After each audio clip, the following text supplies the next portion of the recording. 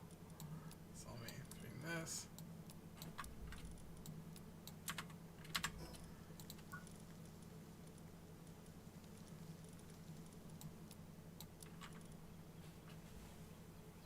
And that's funny, it actually fucking counts as armor too.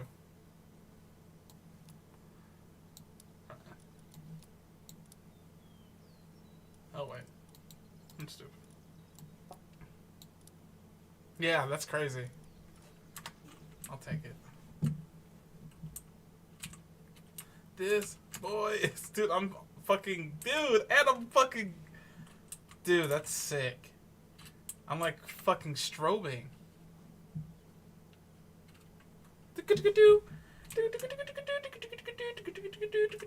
Dude, I look way cooler than before, too. I'm about to go Super Saiyan at any moment. That's crazy, dude. That's crazy. You guys are fucking awesome. See, this is why we be streaming, man. I would have never known that. Played hella hours of this game, would never figured that out. What the fuck did you drop? Gold coin? Just drop money? My favorite kind of pal. Hello. You just drop money?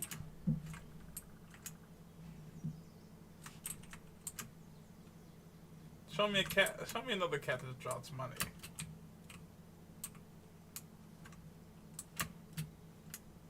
Take it. Okay. So you can also launch yourself in the sky by throwing a pal sphere at a pal and climbing on the ball.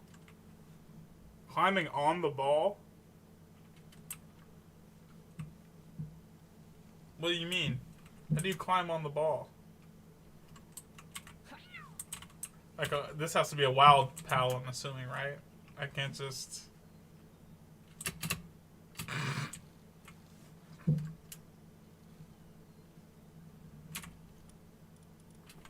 Oh wait, is he... the launch glitch? The pal sphere has a hitbox. It does, that's it. Hello? What the fuck is happening? Hi. Like, who are you and why are you guys all here? There's like 95 of these guys. Yeah, get him. Get him. Get him. Fuck out of here. Good job. That was very disturbing. Return!